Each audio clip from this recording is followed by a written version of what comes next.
Pues antes de empezar, voy a ponerme de rodillas. Los que quieran acompañarme, vamos a ponernos de rodillas para orar. Y empezaremos después de la oración. ¿Está bien? Vamos a encomendarnos a Dios.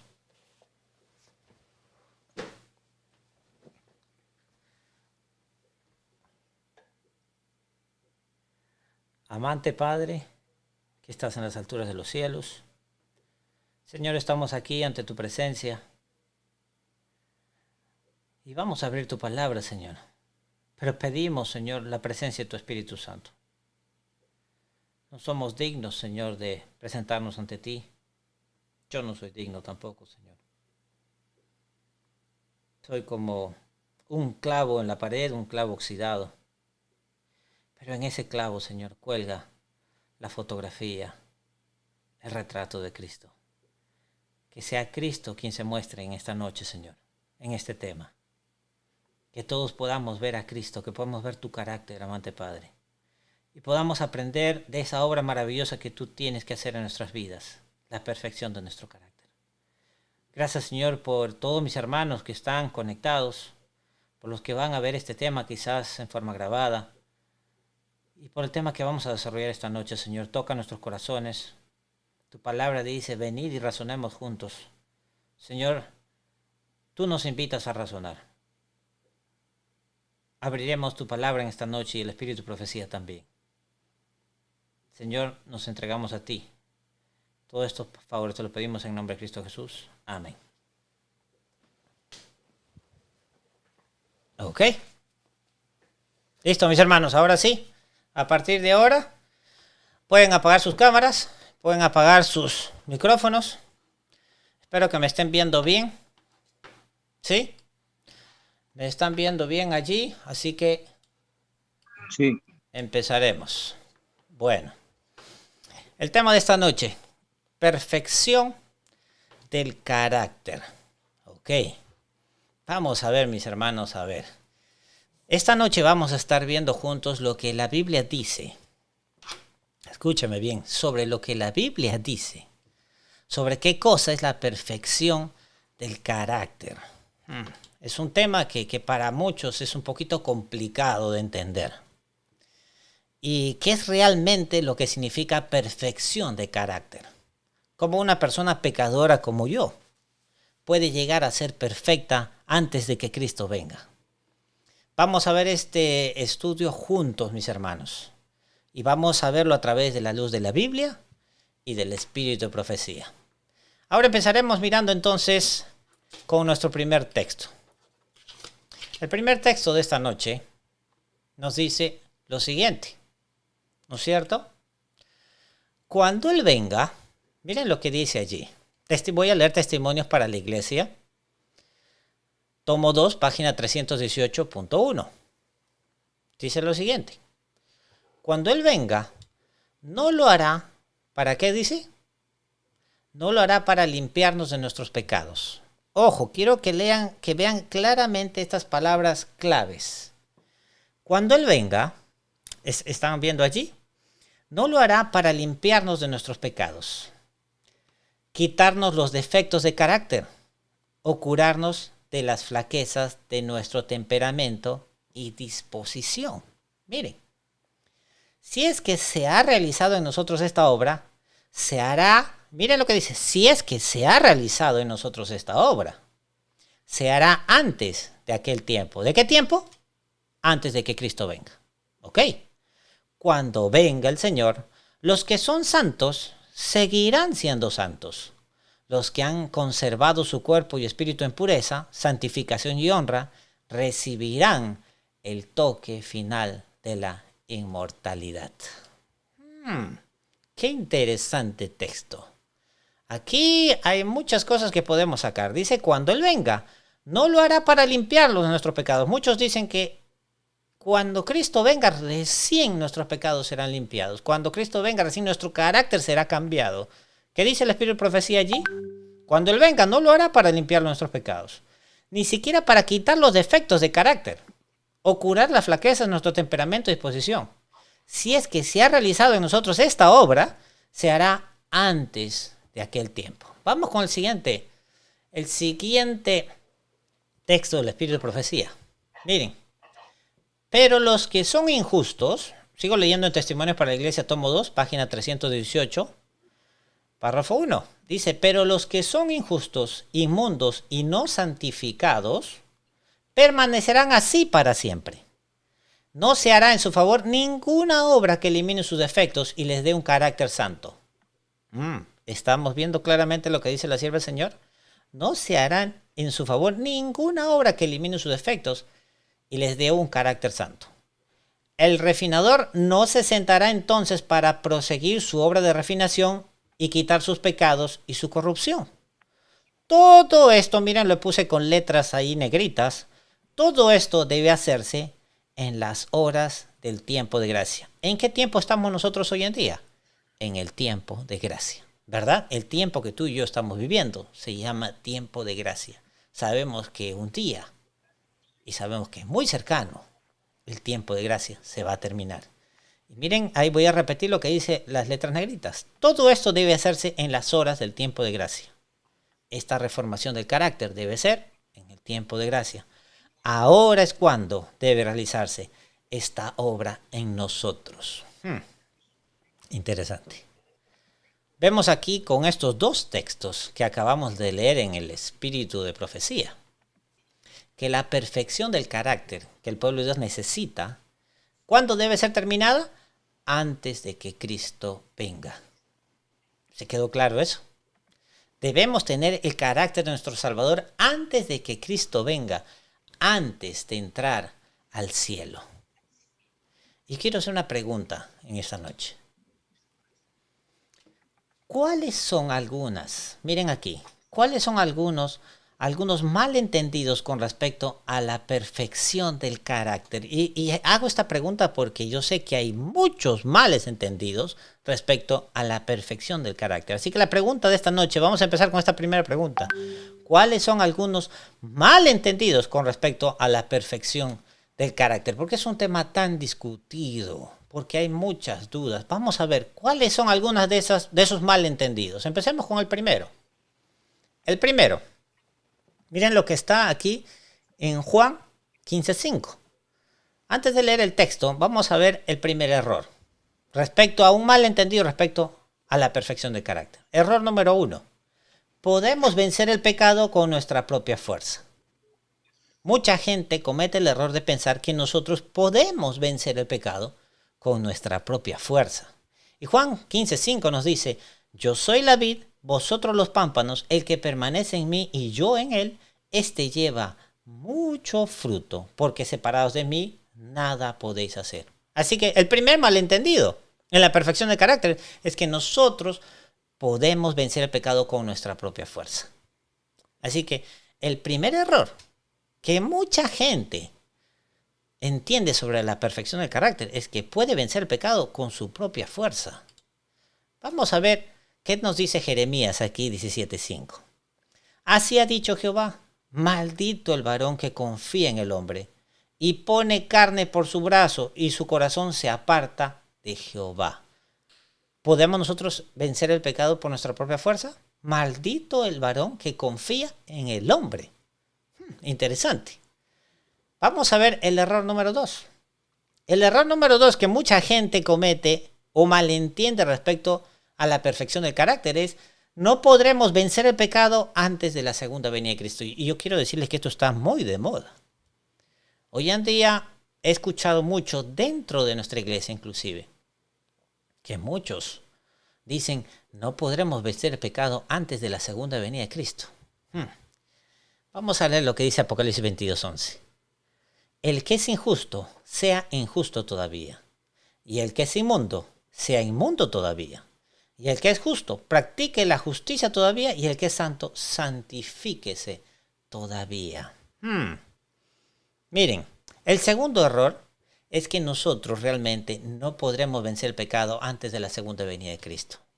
Apocalipsis 22:11 nos está diciendo, ¿no es cierto?, claramente que antes de la segunda venida de Cristo, ¿no es cierto?, habrá en esta tierra un grupo que será justo y habrá un grupo en esta tierra que será injusto, ¿no es cierto? un grupo de santos y un grupo de impíos. Y esto es antes de la segunda venida de Cristo. Ojo, ¿está claro ese texto? ¿Lo estamos entendiendo? Miren, este malentendido o este error respecto a la perfección del carácter, dicen, no podremos vencer el pecado antes de la segunda venida de Cristo. Pero aquí Apocalipsis 22:11 nos dice que van a haber dos grupos ya cuando Cristo venga. Unos que son santos, que son justos, y otros que son injustos y son impíos, antes de que Cristo venga. Quizás alguien me diga en esta noche, bueno, hermano Jeffrey, ¿no es cierto? Quizás alguien, quizás allá, a través de la pantalla, esté pensando. Quizás alguien diga acerca de esto, de nuestra condición. De repente este texto está hablando acerca de la condición después de la segunda venida de Cristo. O quizás otro día que de repente piense que este texto está hablando de la justicia de Cristo. Por eso quiero que leamos el siguiente verso, que es importante que lo leamos. Miren lo que dice el siguiente verso. Acabamos de leer Apocalipsis 22:11. Este es Apocalipsis 22:12. Y miren, he aquí yo vengo pronto y mi galardón conmigo para recompensar a cada uno según sea su obra. A ver, vamos a ver esto de acá. Aquí vemos claramente que antes de que Cristo venga, el caso de cada uno de los hombres será ¿qué cosa? Decidido. Estamos. Antes de que Cristo venga, nuestros caracteres habrán sido formados. Habrán sido decididos ya para la eternidad. Habrán sido decididos ya o para condenación. Nuestro carácter habrá sido completamente formado antes de que Cristo venga. Por eso nos dice que cuando Cristo venga simplemente viene a entregar, ¿qué cosa dice ahí? En letras amarillas lo puse, el galardón, el premio. Cuando Cristo venga viene a entregar el premio. ¿Por qué? Porque Él ya viene a recompensar. Importante que nosotros entendamos eso, mis hermanos. Un texto que quiero que vean aquí a continuación con el tercer error respecto a la perfección del carácter. Error número 3. Podemos declararnos a nosotros mismos perfectos. Hay un grupo que también cuando hablamos de la perfección del carácter piensa que pueden declararse, a ellos mismos se pueden declarar perfectos. 1 Juan 1, 9 al 10 nos dice, si confesamos nuestros pecados, Él es fiel y justo para perdonar nuestros pecados y limpiarnos de toda maldad. Si decimos que no hemos pecado, le hacemos al mentiroso y su palabra no está, ¿qué cosa dice? En nosotros. Interesante, ¿verdad? Este grupo que dice que nosotros podemos vencer, declarar a nosotros mismos perfectos. Este es un tercer grupo, mis hermanos. Nosotros nunca podemos declarar ni decir, hey, mírenme, yo soy perfecto. No, el texto, ¿quién nos declara perfectos? ¿Quién nos declara justos? Es Cristo. Estamos. Aquí vemos justamente estos 3 errores que yo quiero compartir. Vamos a revisarlo una vez más. Respecto al entendimiento de la perfección del carácter, miren estos errores. Error número 1, podemos vencer el pecado con nuestra propia fuerza. Error número 2, no podremos vencer el pecado antes de la segunda venida de Cristo. Muy común. Error número 3, podemos declararnos a nosotros mismos perfectos. Todo esto, mis hermanos, y en esta noche, en el tema de esta noche, en el estudio de hoy, todo esto se va a aclarar cuando empecemos a abrir la palabra de Dios y vamos a ver qué es lo que dice la Biblia acerca de la perfección del carácter. ¿Qué es lo que realmente quiere decir ser perfecto de carácter? Y para eso nosotros vamos a empezar donde todo comienza. Vamos con esta pregunta. Aquí comienza todo. ¿Con qué carácter hemos nacido nosotros? ¿Con qué carácter naciste tú? ¿Con qué carácter nací yo? ¿Con qué carácter nacieron todos los seres humanos que nacieron en este planeta? ¿Con qué carácter hemos nacido? Y obviamente me estoy refiriendo, nacimos después de que Adán y Eva pecaron. Estamos. ¿Con qué carácter nacieron todos aquellos que nacieron después de que Adán y Eva pecaron? Bueno, ¿con qué carácter hemos nacido? Tenemos 2 opciones. Primera opción, con un carácter justo. Segunda opción, con un carácter pecaminoso. A ver, ¿por cuál de esas 2 opciones vamos a irnos? ¿Qué es lo que nos dice la Biblia? A ver, quiero que veamos. ¿Con qué carácter nacimos nosotros? ¿Un carácter justo o un carácter pecaminoso? Y cuando hablamos de un carácter justo, estamos hablando de un carácter, miren, cuando hablamos de un carácter justo, estamos hablando de un carácter, ¿no es cierto?, que tiene la propensión a hacer lo que es justo, lo que es correcto. O sea, quiere decir, es un carácter que tiene la inclinación para hacer lo bueno todo el tiempo. Interesante, ¿verdad? Pero un carácter pecaminoso, que es la segunda opción, ¿no es cierto?, es un carácter con inclinación a hacer todo lo que es malo, ¿no es cierto? Nada bueno. Es un carácter que tiene inclinación o propensión constante hacia lo malo. La pregunta aquí es, ¿con cuál de estos dos hemos nacido nosotros?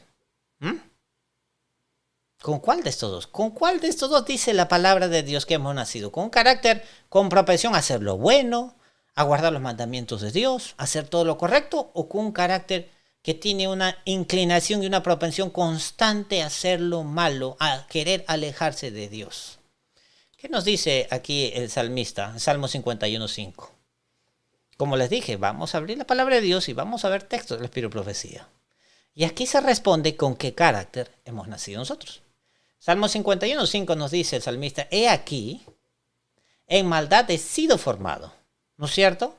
Y en pecado me concibió mi madre. Ya están entendiendo. Desde el momento en que hemos nacido, desde el momento en que hemos sido nosotros concebidos, hemos nacido con la propensión a qué cosa, con la inclinación hacia qué, hacia el pecado, ¿verdad? Eso es lo que nos dice el texto. Nadie, miren, les voy a decir algo, nadie te ha tenido que enseñar para que tú despiertes a tus papás a las 2, a las 3 de la madrugada, ¿no es cierto?, de bebé. No sé si te acuerdas, ¿verdad? Nadie te ha tenido que enseñar a ser egoísta desde niño. Nadie te ha tenido que enseñar a ser o querer hacer tú el centro de atención en el día de tu cumpleaños. No sé si alguien se identifica con todo esto. Nosotros hemos nacido con una inclinación, con una propensión al pecado. Romanos 7:14 nos dice, porque sabemos que la ley es espiritual, mas yo soy carnal, vendido al pecado. ¿Estamos viendo la respuesta clara? Miren, acá Pablo nos está diciendo, porque sabemos que la ley es espiritual, mas yo soy carnal, vendido al pecado. Ok, le llamamos la naturaleza carnal, ¿verdad? Cada uno de nosotros hemos heredado una naturaleza carnal, digámoslo así. Y de igual forma hemos desarrollado una naturaleza carnal. Así que, ¿qué es una naturaleza carnal? Es una naturaleza que desea servirse a sí mismo en vez de servir a Cristo. Eso es lo que está diciendo Pablo. La naturaleza carnal es una naturaleza que desea complacerse a sí mismo, en vez de ministrar y complacer, ¿qué cosa? Las necesidades de otros. Eso es lo que nos está diciendo que es la naturaleza carnal. Esa naturaleza carnal no desea guardar los mandamientos de Dios.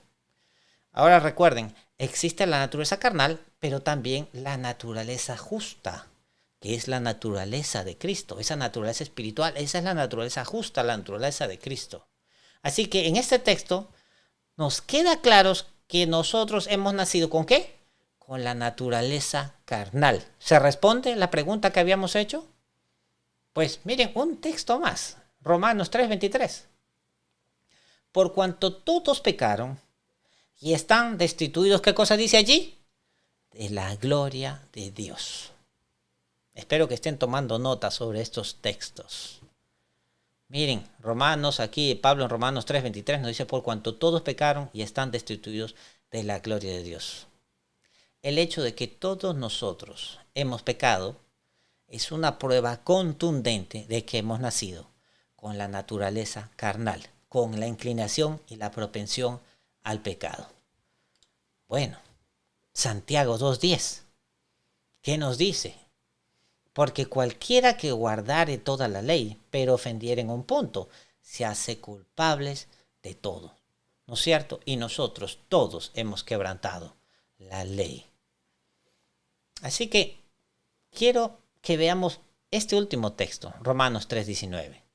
Pero sabemos que todo lo que la ley dice, lo dice a los que están bajo la ley, para que toda boca se cierre y todo el mundo, ¿qué cosa dice? Es culpable delante de Dios. Así que esta es nuestra condición. Empezamos el tema de esta noche entendiendo la primera parte. Esto es la base, mis hermanos. Esta es nuestra condición. Así es como estamos y así es como empezamos con esta naturaleza carnal. ¿Está claro? Ahora, ya que tenemos esta base, quiero hacer una pregunta importantísima, porque aquí estamos poniendo la fundación del tema de esta noche. ¿Qué es pecado? ¿Qué es pecado? ¿No es cierto? Esta es otra importante pregunta que debemos hacernos, mis hermanos. ¿Qué cosa es pecado? Ustedes van a ver en un momento qué es este término pecado, porque este término ha sido muy mal entendido, inclusive en el mundo cristiano. ¿Qué es pecado? ¡Wow! ¿Qué es lo que nos dice la Biblia acerca del pecado? Vayan conmigo, yo sé a este texto que yo creo que más de uno lo conoce. 1 Juan 3:4. Todo aquel que comete pecado infringe también la ley. Pues, ¿qué cosa dice? El pecado es infracción de la ley. La definición de la Biblia sobre el pecado es el quebrantamiento de la ley. Es infringir la ley de Dios. ¿No es cierto? Y esta infracción viene a sabiendas y voluntariamente. Palabras claves que quiero que ustedes subrayen y apunten ahí a un lado. Esta infracción es a sabiendas y voluntariamente quebrantando la ley de Dios. ¿Ok? Vamos a ver entonces un texto aquí en 1 Juan 3:5. Y sabéis que Él apareció para quitar nuestros pecados y no hay pecado en Él. ¿Para qué vino Cristo? ¿Qué nos dice aquí 1 Juan? Cristo vino. ¿Para qué? Para quitar nuestros pecados. Cristo no tiene ningún pecado, pero Cristo vino. El objetivo de Cristo al venir a este mundo es para que tú y yo podamos tener victoria sobre el pecado. Bueno, Mateo 1:21 nos dice, y dará a luz un hijo, y llamará su nombre, ¿cómo? Jesús, porque Él salvará al pueblo de sus pecados.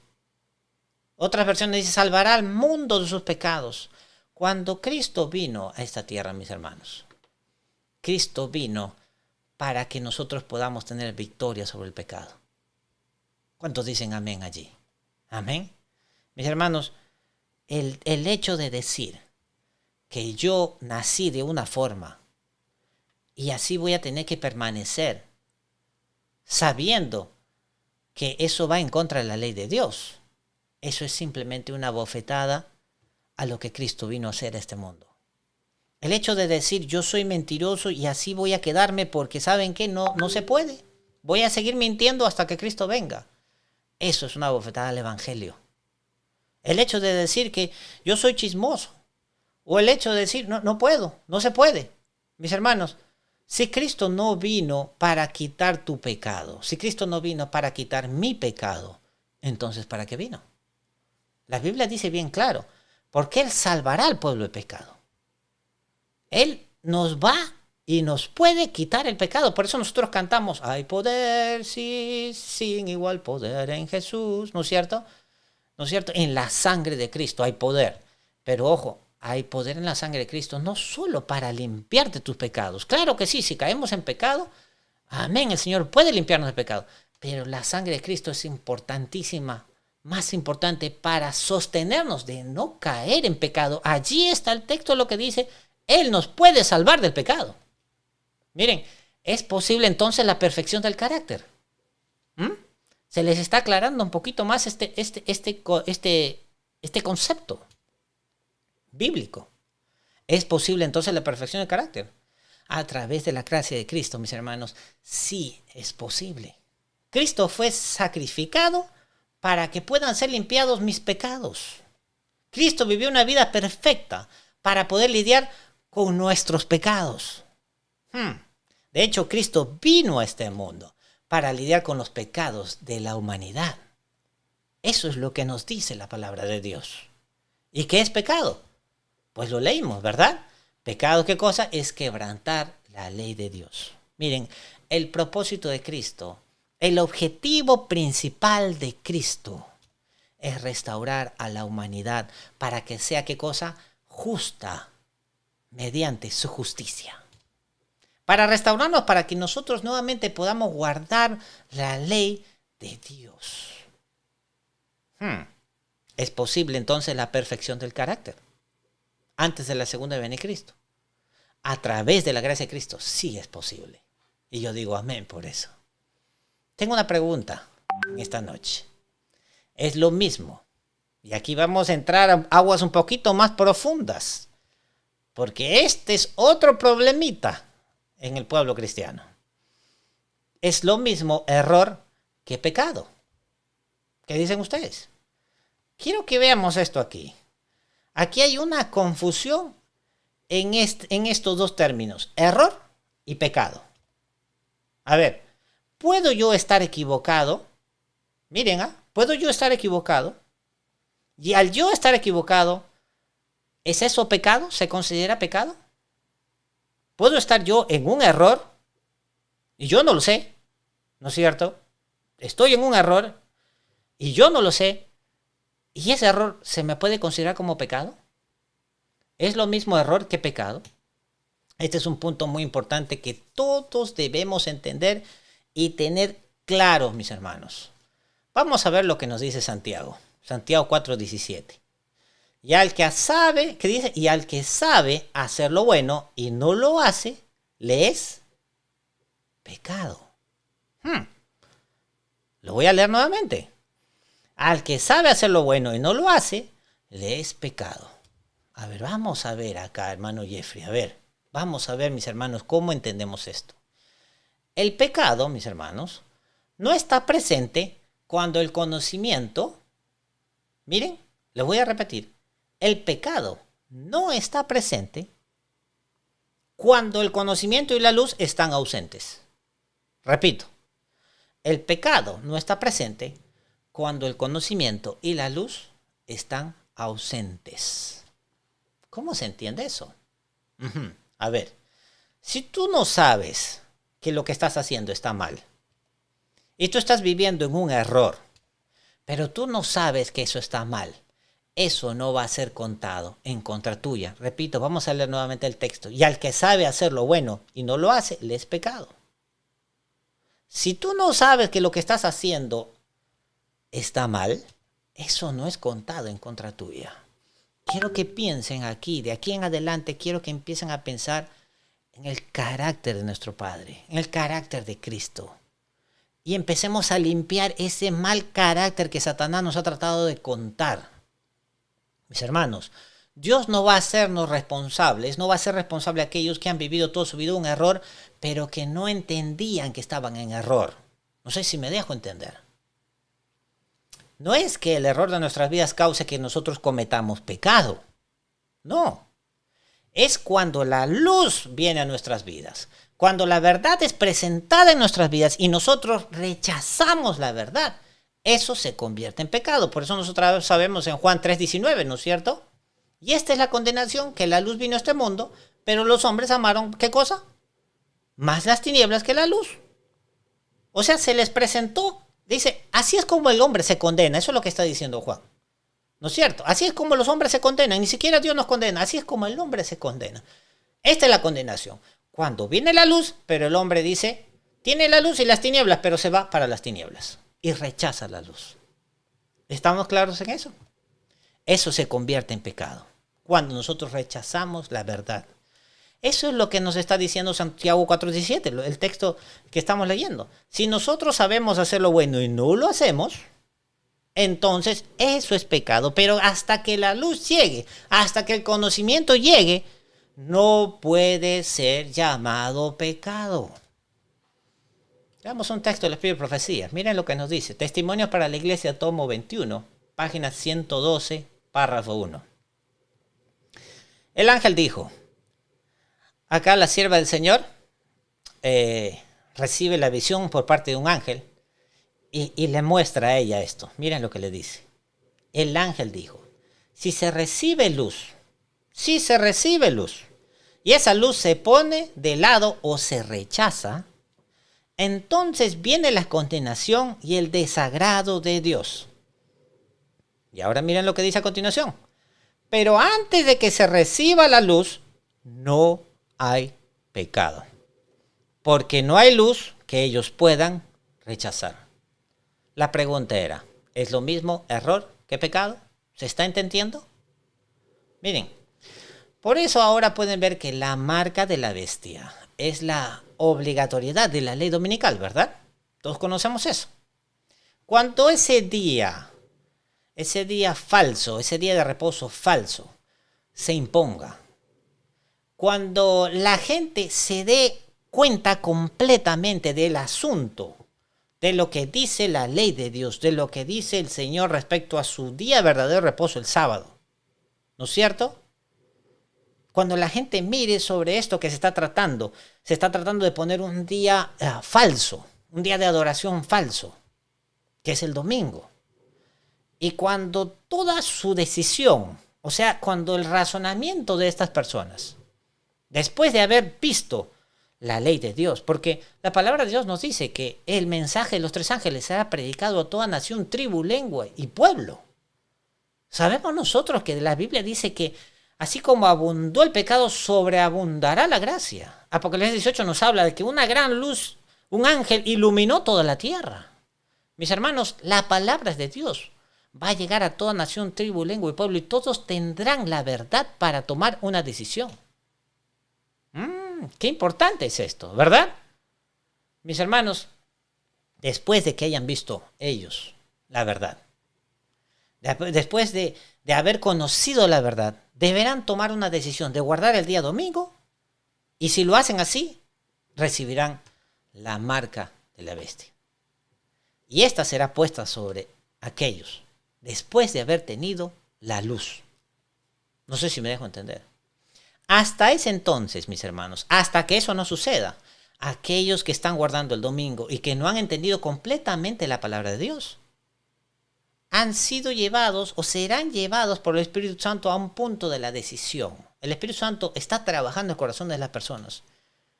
Las personas no van a recibir la marca de la bestia hasta que tomen una decisión. El pecado, quiero resaltar esto, el pecado, mis hermanos, no se puede señalar a una persona que no sabe qué es lo que está haciendo mal. ¿Se entiende?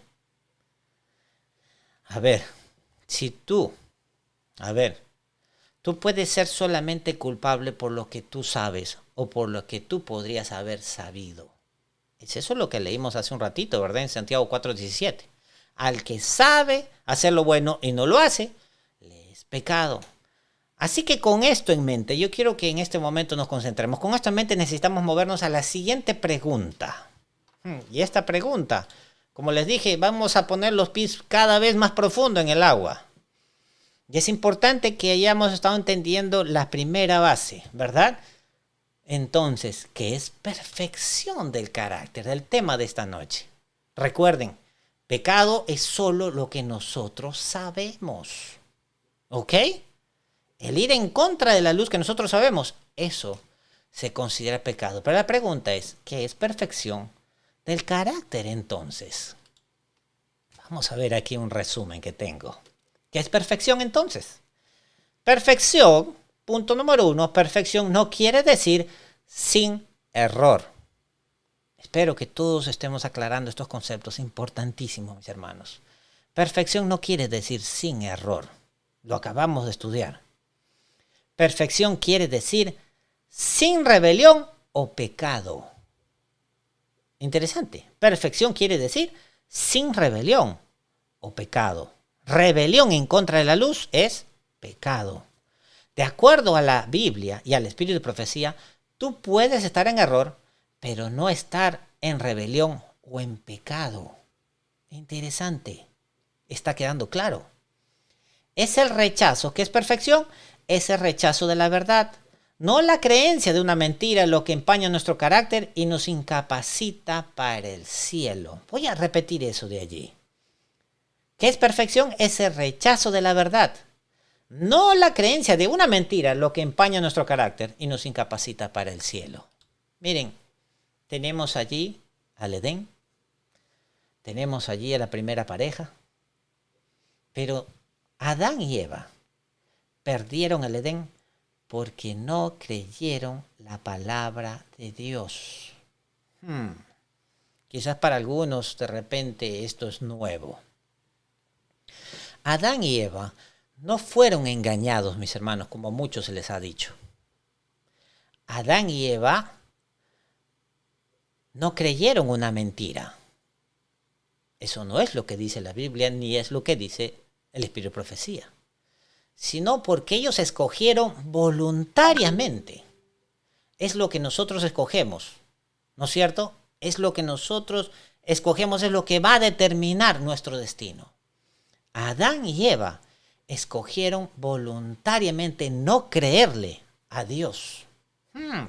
Miren este texto tan interesante, escrito en el libro Educación, página 25, por la sierva del Señor. La desconfianza a la bondad de Dios. Desconfianza, no creer, desconfiar. La desconfianza en la bondad de Dios. La falta de fe en su palabra, el rechazo de su autoridad, fue lo que convirtió a nuestros primeros padres ¿en qué cosa? En transgresores. ¿Fueron engañados? ¿Creyeron una mentira? Miren, la desconfianza en la bondad de Dios, la falta de fe en su palabra, el rechazo de su autoridad fue lo que convirtió a nuestros primeros padres en transgresores e indujo en el mundo el conocimiento del mal. Mis hermanos, no fueron separados del Edén porque fueron engañados o creyeron una mentira, sino porque ellos escogieron voluntariamente no confiar en Dios. Les digo nuevamente, es lo que nosotros escogemos lo que va a determinar nuestro destino. Una pregunta a continuación entonces, y esta pregunta es lógica. ¿Es posible entonces la perfección?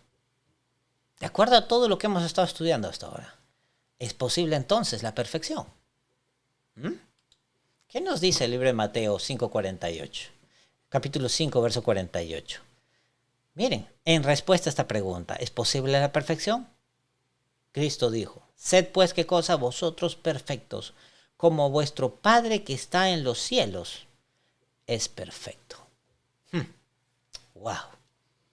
¡Qué respuesta tan contundente a esta pregunta! Y recuerden, la perfección está basada en nuestras decisiones. La perfección está basada en nuestras decisiones, en lo que nosotros escogemos. Aquellos que escogen a Cristo, momento tras momento deciden escoger a Cristo, ¿no es cierto? A través de su poder, a través de la fuerza de Cristo. Aquellos que voluntariamente deciden caminar con Cristo, mis hermanos, pueden obtener esa perfección. Aquellos que voluntariamente no desean caminar con Cristo y desean caminar en el pecado. Esto es lo que quiere decir no ser perfecto. Bueno, la pregunta es entonces, ¿es posible la perfección? Sed pues vosotros perfectos, mis hermanos. Esto es lo que quiere decir ser perfecto, es tener un carácter perfecto, escoger a Cristo constantemente. Miren, aquí quiero que nosotros veamos este texto de 1 Juan 3:6 y me gustaría explayarme un poquitito en este texto que es muy interesante. 1 Juan 3:6 nos dice, ¿no es cierto? Todo aquel que permanece en él, miren lo que dice ahí, ¿eh? Todo aquel que permanece en él no peca. Todo aquel que peca no le ha visto ni le ha conocido. ¡Qué texto tan contundente! ¿Verdad? Miren, ahí hay una palabra que en griego, que se llama la palabra tens, que es el tiempo presente, tens, ¿no es cierto? La expresión tiempo presente en griego, ¿no es cierto? Indica que ocurre algo persistentemente en el presente, o sea que continúa pecando. A ver, recuerden, ¿qué cosa es pecado? Es lo que nosotros conocemos. ¿Ok? ¿Estamos claros allí? Como lo que leímos en Santiago 4:17, recuerden. Lo bueno que sabemos que debemos hacer, eso es pecado. Pecado es conocer una verdad y rechazarla. Eso es pecado. Ahora, y esto se explica muy claramente en el griego, en lo que acabamos de ver acá en el tiempo presente que está escrito acá, 1 Juan 3:6, ¿no es cierto? Nos indica que algo está ocurriendo persistentemente en el presente, en el momento de ahora. Es un pecado constante. Lo que el texto está diciendo es aquel que permanece en él. ¿Qué cosa? no continúa pecando, pero aquel que continúa pecando en el presente no le ha visto ni le ha conocido. Eso es lo que está diciendo el texto. Esto se explica claramente en esta palabra tiempo presente. Quiero decirles algo, mis hermanos. El Señor quiere liberarnos a nosotros del pecado. Quiere ser tú libre del pecado. El Señor quiere liberarnos a nosotros del pecado para que nosotros no continuemos voluntariamente persistiendo o conviviendo con el pecado. Por eso el Señor nos dice en 1 Juan, ¿no es cierto? 2:1. Es claro, recuerdan ustedes, si alguno, ¿no es cierto?, hubiese pecado. ¿Qué es lo que nos dice Juan? Abogado tenemos para con el Padre a Jesucristo el justo. El tema de Juan no es que tropecemos y que nuevamente volvamos a caer y que tropecemos. El tema que está tratando Juan es justamente que nosotros voluntariamente permanezcamos en el pecado. Hay un texto muy interesante acá. 1 Juan, capítulo 3, verso 8. El que practica el pecado es del diablo, porque el diablo peca desde el principio. Para esto apareció el Hijo de Dios, para deshacer las obras del diablo. El siguiente texto de 2 Corintios 5:15 nos dice, y por todos murió, para que los que viven ya no vivan para sí, sino para aquel que murió y resucitó por ellos. Cristo quiere liberarte a ti y quiere liberarme a mí de los pecados, mis hermanos. Y solo Cristo sabe los pecados que tú tienes.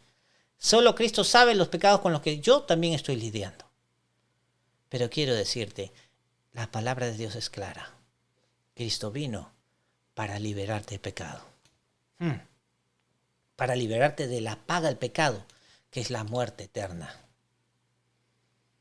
Vamos con la siguiente pregunta en esta noche. ¿Cómo vamos? Miren, pregunta muy interesante. ¿Está el pueblo de Dios al final de los tiempos descrito como perfecto? ¿Recuerdan la pregunta? ¿Es posible la perfección? Y ahora miren la pregunta que estamos aquí. ¿Está el pueblo de Dios al final de los tiempos descrito como un pueblo perfecto? Si nosotros vamos al libro de Apocalipsis 14, y ahí nosotros vamos a ver el verso 1 al 5. Miren lo que nosotros vemos. Dice, después miré, ¿qué dice allí? Y aquí el Cordero estaba en pie sobre el monte de Sión, y con él 144,000 que tenían el nombre de él y el de su Padre escrito en la frente, y en sus bocas no fue hallada mentira. ¿Qué más dice allí? Pues son sin mancha delante del trono de Dios. La pregunta era, ¿está el pueblo de Dios al final de los tiempos descrito como perfecto? ¿Qué dice? Pues son sin mancha. ¿Son estas personas que vemos aquí perfectas, las que estamos viendo aquí en este texto? ¿Estas 144,000, las vemos perfectas? Claro que sí. Son sin mancha, dice la Biblia. Y son consideradas perfectas porque no hay ningún pecado conocido en sus vidas. Yo sé que ahorita de repente más de uno estará pensando en esto. Miren, y son consideradas perfectas porque no hay ningún pecado conocido en sus vidas. Son señalados aquí como sin mancha. Mis amigos, mis hermanos, antes de que venga Cristo, probablemente, yo quiero que ustedes, piensen conmigo esto. Antes de que Cristo regrese a esta tierra, probablemente hayan algunos seres humanos, algunas personas con errores. ¿Les parece? De seguro de que antes de que Cristo regrese, habrán algunas mentiras que nosotros de repente hemos creído en nuestra vida. Algunas mentiras de las cuales nunca fuimos ni nunca nos dimos cuenta. Quiero decirles, Dios no tomará en cuenta esos errores en contra de nosotros, porque simplemente no lo sabíamos. Es importante por eso que la sierva del Señor nos dice a nosotros que oremos y le pidamos al Señor cada día que nos recuerde las cosas, que nos traiga memoria para pedir perdón por esas cosas, si hicimos algo malo. Mis hermanos, cuando Cristo venga, no todos vamos a estar al mismo nivel. Cuando Cristo venga, escúcheme, no todos vamos a estar al mismo nivel. La gente estará en diferentes, digamos, en diferentes niveles de conocimiento de la verdad. En diferentes niveles de conocimiento de la justicia. Inclusive habrá algunos, y esto me parece, wow, cuando lo leí en el Espíritu de Profecía me puse tan contento. Dice, inclusive, miren, habrá algunos, cuando Cristo venga, mis hermanos, habrá algunos que pasarán su primer sábado en su viaje a la Nueva Jerusalén en el cielo. ¿Cuántos dicen amén por eso? Nunca guardaron el sábado.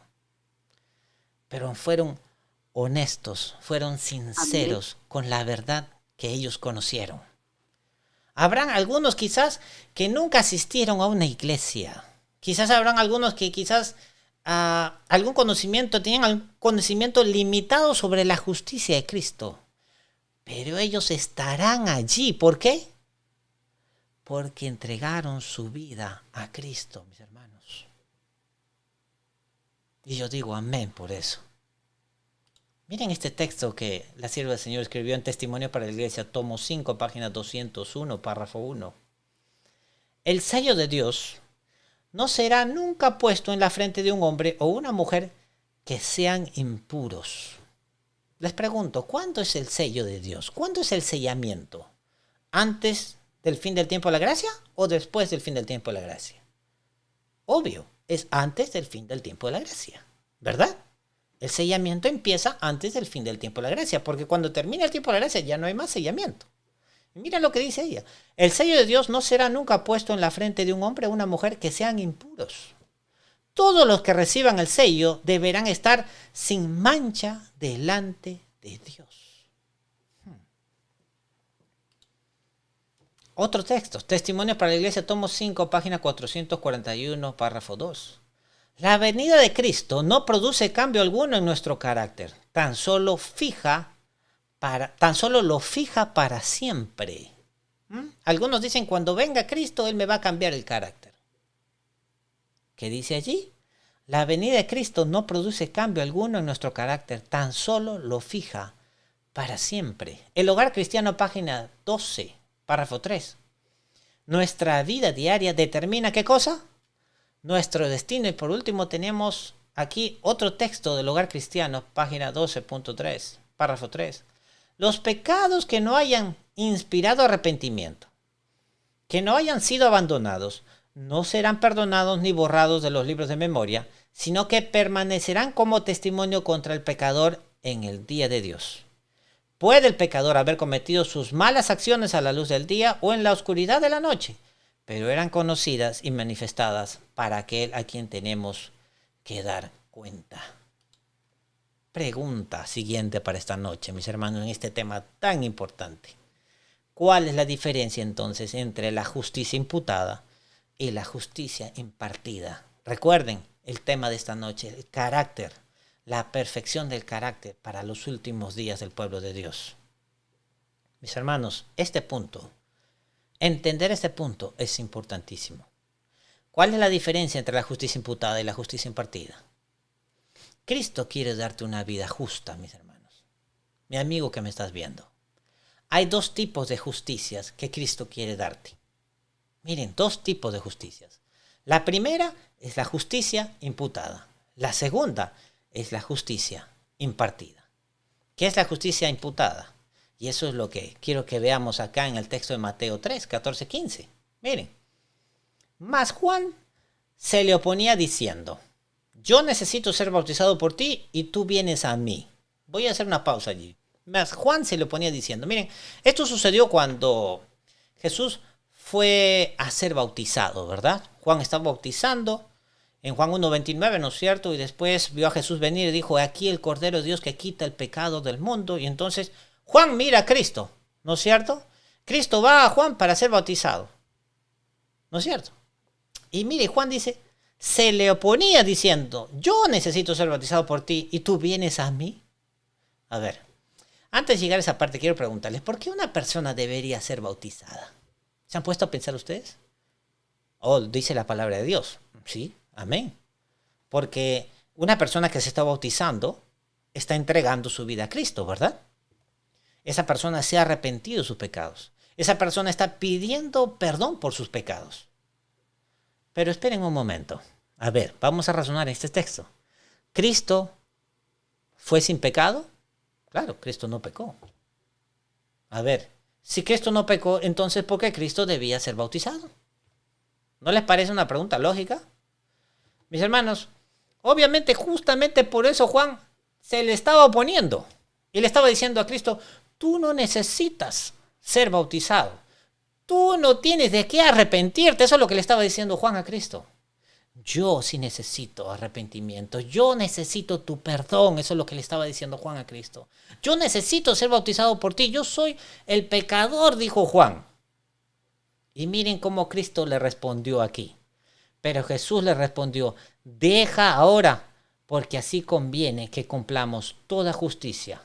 Entonces le dejó.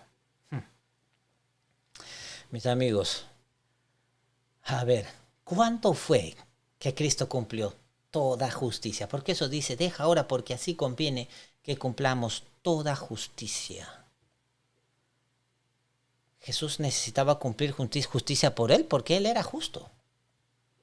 Entonces, Cristo no se bautizó por él mismo, él no necesitaba el bautismo. Él se bautizó por todos aquellos. Mire, quiero que me escuchen.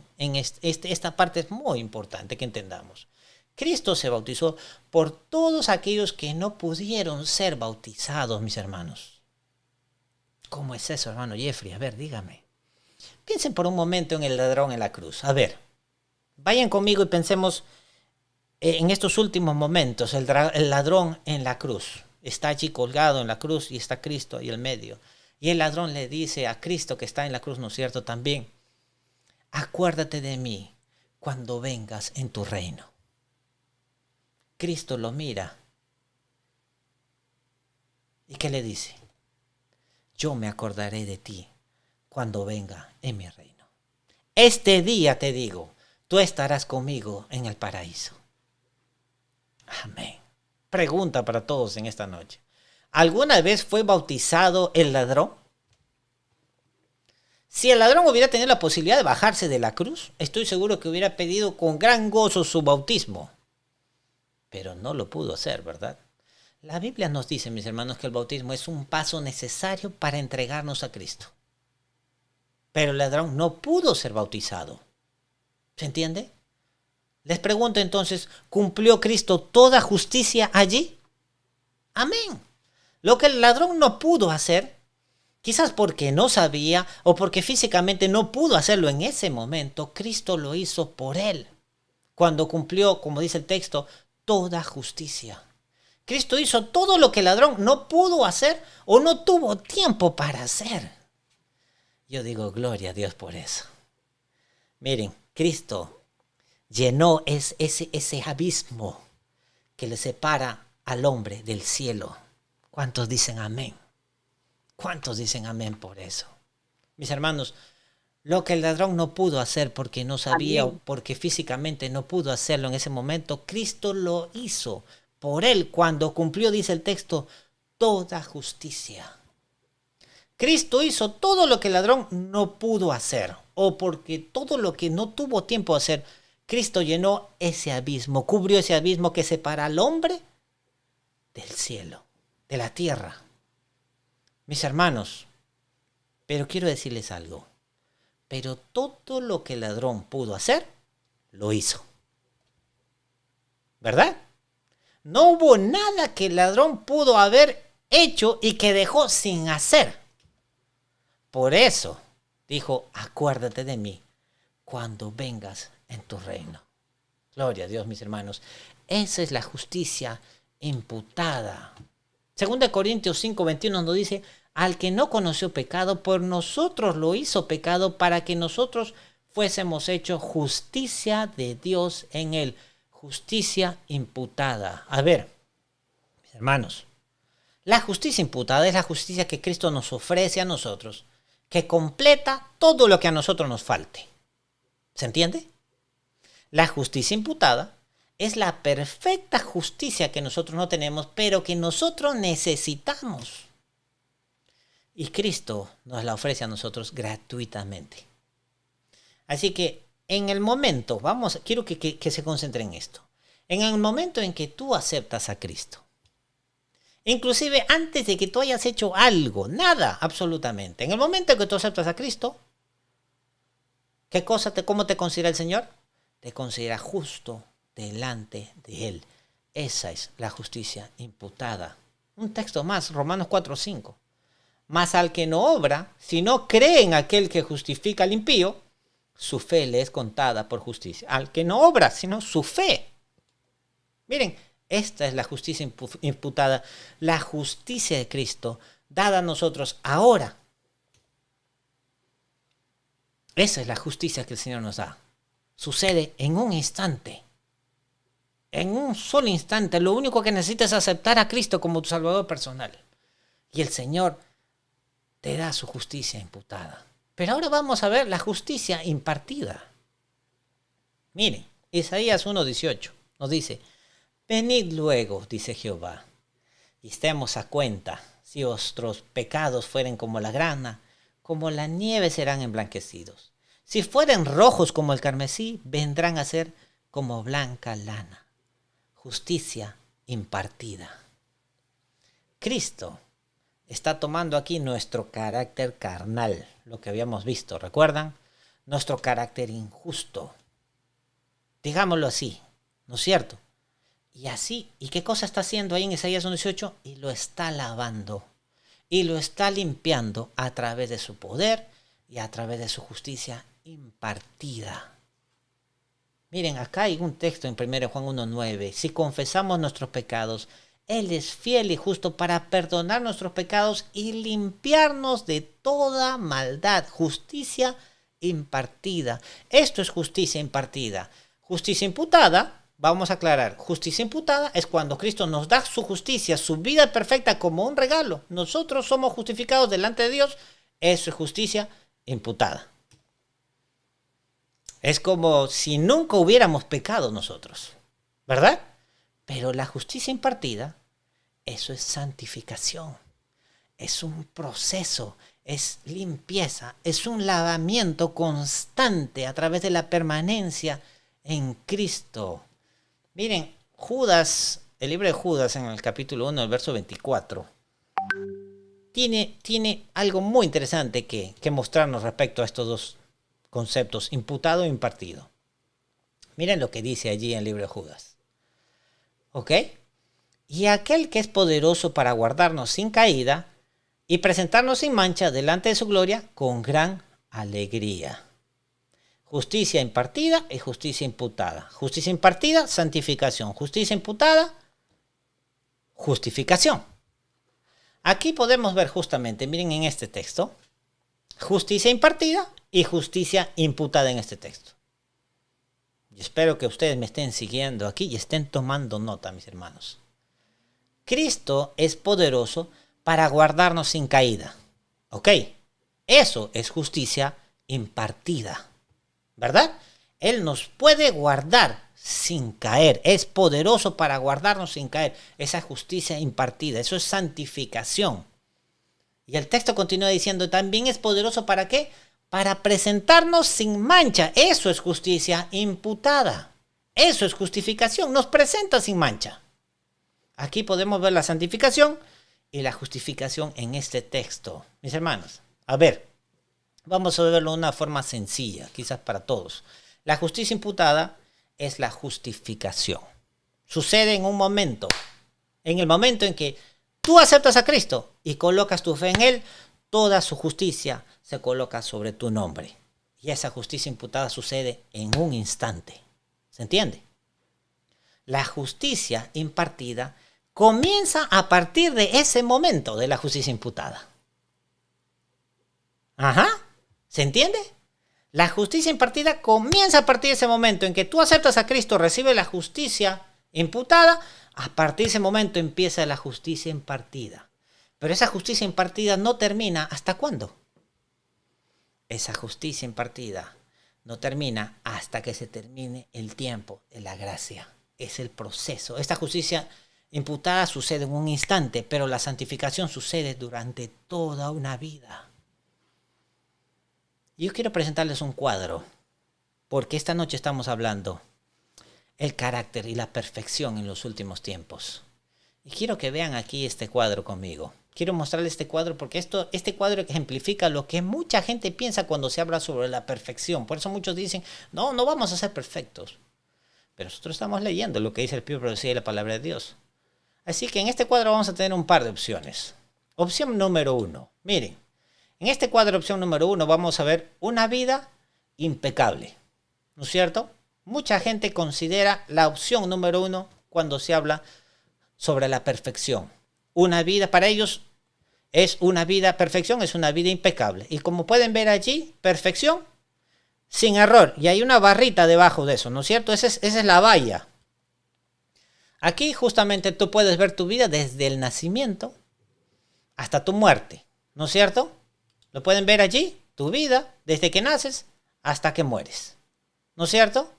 Y pueden ver, la gente ve esa rayita roja, son las veces en que han subido, han caído, han vuelto a subir, han caído, vuelven a subir, nunca llegan a la barra arriba. Para ellos ese es su entendimiento de una vida impecable, una vida sin error, pero nunca llegan a la barra, siempre han estado tratando de subir, suben y caen, pero no llegan a la perfección, nunca alcanzan la perfección. Otra opción, muy común cuando se habla sobre la perfección, es la opción número 2, una buena y mala vida, ¿no es cierto? Y ahí tienen ustedes, perfección ocasional. Quiere decir que a veces, alguna vez en su vida llegaron a la perfección y volvieron a caer y alguna vez llegaron nuevamente a la perfección y volvieron a caer y esta es tu vida, aquí naces y aquí mueres. Estas dos opciones son normalmente las conocidas en el mundo cristiano cuando se habla de la perfección. Estas son las formas más comunes como la gente entiende la perfección, pero déjenme mostrarles cómo la Biblia muestra la perfección. ¿Cuál es la perfección desde el punto de vista de la Biblia? Mis hermanos, vamos a ver, esta es la tercera que yo quiero mostrarles acá. Opción número 3. ¿Qué cosa es perfección de acuerdo a la Biblia? ¿Ven ustedes allí? Justicia de Cristo. Y debajo justicia de Cristo una barra negra. Esa es la valla. La justicia de Cristo. Allí podemos ver justamente esa perfecta barra que es la justicia de Cristo. De acuerdo a la Biblia, nuestra perfección, ¿cuándo empieza? A ver, de acuerdo a la Biblia, ¿cuándo empieza nuestra perfección? Mis hermanos, nuestra perfección empieza en el momento en que nosotros nacemos de nuevo. En el momento en que nosotros recibimos la justicia imputada. En el momento en que aceptamos a Cristo como nuestro Salvador personal, allí empieza nuestro nuevo nacimiento. Amén. Y quiero que noten allí, mis hermanos, que no importa en qué lugar tú te encuentres, ven esa línea roja. No importa en qué lugar tú te encuentres, desde el momento en que tú has nacido, de nuevo, hasta la segunda venida de Cristo, tú eres contado como perfecto. Y además, tú estás creciendo en perfección. Hasta que crezcas, hasta la estatura completa de la perfección. Yo quiero hacer una pausa acá porque yo sé que más de uno de repente aquí estará pensando.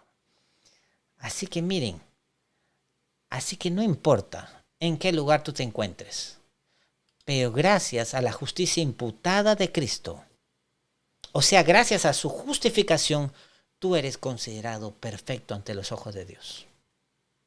Oh, mi hermano, ¿cuántos necesitan escuchar este mensaje? ¿Cuántos necesitan entender y dejar de cargar esa mochila? Porque muchos se entregan al Señor, pero siguen cargando su mochila de pecados. Ante los ojos de Dios, cuando tú te entregas a Él, cuando recibes esa justicia imputada, tú eres sin mancha. El Señor no mira más allá. Él solo te mira a ti porque Cristo está delante de ti y solo mira el carácter de Cristo. Amén. Pero Cristo te está perfeccionando mientras vas creciendo a través de esta línea. Es importante que nosotros entendamos esto, mis hermanos. Esto nos va a traer a nosotros un entendimiento claro sobre el carácter de Dios. Cómo Dios quiere llevarnos a nosotros hacia adelante. Amén. Miren, qué importante que nosotros entendamos esto. Y vamos a ver lo que dice el Espíritu de Profecía. En el Hogar Cristiano, página 12.3. Es precioso el pensamiento. Miren lo que dice ahí. Es precioso el pensamiento de que la justicia de Cristo nos es imputada. ¿Cómo dice la sierva del Señor? Es precioso ese pensamiento. ¿Por qué precioso? El entender de que mis pecados fueron perdonados. El entender que al yo acercarme a Cristo y aceptarlo y arrepentirme de mis pecados, Él me va a ayudar a caminar en adelante de victoria en victoria.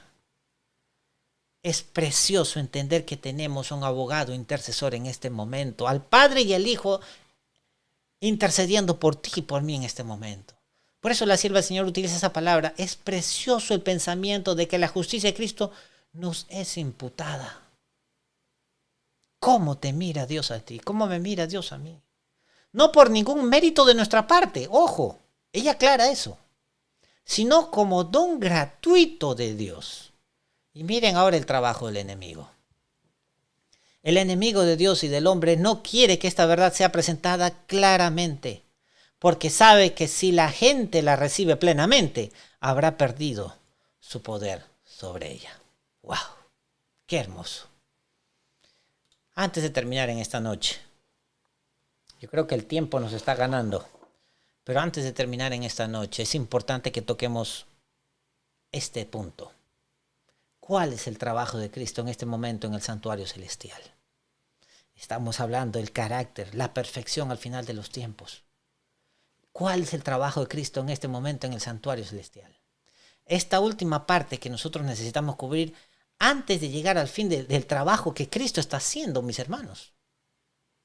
Nosotros debemos entender lo que Cristo está haciendo en este momento. Miren, Daniel 8:14 nos dice, y él dijo, hasta 2300 tardes y mañanas luego el santuario será purificado. Mis amigos, la limpieza del pecado sucedía en el día de expiación en el santuario del Antiguo Testamento, ¿verdad? Pero la Biblia también nos dice que también hay un santuario en el cielo. Hebreos 8, ¿verdad? Porque lo que había en el cielo tenía una figura acá en la tierra. Lo que estaba en el cielo tenía simplemente un modelo aquí en la tierra. Así que lo que estaba en la tierra era un modelo de lo real. Lo que estaba acá en la tierra era sombra de lo que está arriba. Y así como aquí en la tierra también había un día de expiación, que era un símbolo de un día, ¿no es cierto?, especial de expiación en el cielo, que está sucediendo en el cielo, donde Cristo ministra en nuestro favor. Y aquí Daniel, ¿qué está diciendo? Daniel nos está diciendo que ¿cuándo empezaría ese día de expiación? Importante entender esto, mis hermanos. Ese día de limpieza, ese día empezaría el 22 de octubre de 1844. Y yo quiero que veamos aquí el trabajo de purificación de Cristo en el santuario celestial. El 22 de octubre de 1844, Cristo empezó su trabajo, su último trabajo por nosotros como nuestro sumo sacerdote en el santuario celestial, y sabemos todos que pasó al lugar santísimo. Miren, un trabajo simbolizado el día de expiación. En este día el pueblo debía analizar sus vidas, confesar y arrepentirse de sus pecados. Así recuerdan cuando sucedía el día de expiación en el santuario que estaba en el Antiguo Testamento. ¿Recuerdan ustedes que el día de expiación todas las familias literalmente tenían que pararse delante de sus carpas? Y literalmente tenían que estar allí con un corazón contrito. Mis hermanos, miren, el sumo sacerdote haría la obra final de limpiar todo registro de pecado del santuario. Eso es lo que se hacía en el día de expiación. ¿Qué era lo que se hacía? Remover para siempre el pecado de su pueblo. Miren aquí el trabajo de purificación de Cristo, lo que Cristo está haciendo en el santuario, mis hermanos. Entender esto es clave. Cristo hace este trabajo a través del Espíritu Santo, convenciéndonos de pecado y guardándonos al arrepentimiento, guiándonos al arrepentimiento. Él permite que vayamos a través de las últimas pruebas y aflicciones. ¿Para qué? Para que las manchas de nuestro carácter sean reveladas y limpiadas, para que estemos preparados para el cielo. Cuando Cristo termine su trabajo, miren, lean conmigo allí. Cuando Cristo termine su trabajo y su pueblo esté listo, Él se levantará y terminará el tiempo de la gracia. Entonces el destino de todos habrá sido sellado para siempre. Mis hermanos, por eso es que Daniel 12:1 nos dice, en aquel tiempo se levantará Miguel, el gran príncipe que está de parte de los hijos de su pueblo, y será tiempo de angustia, cual nunca fue desde que hubo gente hasta entonces. Pero en aquel tiempo será libertado tu pueblo, todos los que se hayan escritos en el libro. Qué buenas noticias son esas para nosotros, ¿verdad? Podemos ver aquí entonces, mis amigos, que la perfección del carácter. Miren, esta perfección del carácter que nos estamos hablando es el trabajo de reformar nuestro carácter. Es un trabajo necesario antes de que Cristo regrese nuevamente. Quiero aclarar y enfatizar esto, mis hermanos. La perfección del carácter es un trabajo necesario antes de que Cristo regrese nuevamente. Es el trabajo que cada miembro de iglesia de Dios, es el trabajo que cada uno de nosotros debiéramos estar activamente participando en este mismo momento. Mis hermanos, cada uno de nosotros debiéramos estar preguntándole al Señor, Señor, ¿hay algo en mi vida que necesita ser cambiado? ¿Hay algo que está ocupando tu lugar en mi corazón? ¿Hay algo que te está destronando a ti de ser Rey de Reyes y Señor de Señores en mi corazón? Mis hermanos, porque cuando el tiempo de la gracia se termine, el ángel del Señor se levantará y pronunciará estas palabras. El que es injusto, sea injusto todavía. Y el que es inmundo, sea inmundo todavía. Miren, y el que es justo, practique la justicia todavía. Y el que es santo, santifíquese todavía. Mis amigos y mis hermanos, oro para que ustedes y yo seamos contados en el lado de los justos en ese día. Amén. Bueno, la próxima semana quiero anunciarles el tema de la próxima semana, el próximo viernes, para que todos se preparen. La próxima semana tocaremos el tema el juicio de los vivos. Están todos invitados, mis hermanos. Estudiaremos el juicio de los vivos porque es un tema muy importante sobre el juicio que el Señor está haciendo. Mis hermanos, la Biblia nos dice que el juicio empezó en 1844 y el juicio está continuando ahora mismo, ¿no es cierto? Y vamos a ver qué dice la palabra de Dios, qué dice el Espíritu de profecía respecto a este juicio de los vivos. Y vamos a aprender sobre esto. Así que hasta aquí hemos llegado en esta noche. Mis hermanos, amén. Espero que hayamos tenido tiempo para este pequeño tiempo que hemos dedicado, que haya sido importante para entender estas verdades. Ahora sí pueden abrir sus cámaras, pueden abrir sus audios, pero déjenme terminar con una oración. Eso sí, antes, por favor, voy a terminar con una oración para que podamos de repente tener unos minutos de conversación. ¿Está bien? Vamos a orar. Amante Padre, que estás en las alturas de los cielos, Señor. Gracias te damos, porque en esta noche tú nos has hablado. Gracias porque una vez más hemos podido conocerte más, aprender más de ti, aprender de tu carácter, del amor que tú tienes por tus hijos, de ese amor que tú, Señor, tienes tan grande, Señor, que viniste a este mundo a morir por nosotros para librarnos del pecado. Para que aquellas cosas, Señor, que tenemos dentro de nosotros, esa naturaleza carnal, Señor, pueda ser cambiada a una naturaleza, Señor, basada en tu justicia. Que podamos recibir tu manto de justicia. Pido, Señor, de una manera especial en esta noche para que tú, a través de tu Espíritu Santo, Señor, nos ayudes a vencer esos pecados que tenemos, que no, Señor, que apartan tus ojos de nosotros, que causan dolor, Señor, que te causan dolor a ti. Pero sabemos por tu palabra y por el Espíritu de Profecía que hemos estudiado esta noche de que sí podemos ser perfectos. Podemos llegar a la perfección de carácter que tú quieres, Señor, antes de que tú vengas. Te agradecemos todo esto en el nombre de Cristo Jesús. Amén. Amén. Amén. Gracias, hermano. Amén. Amén, mis hermanos. Amén. Amén. Amén.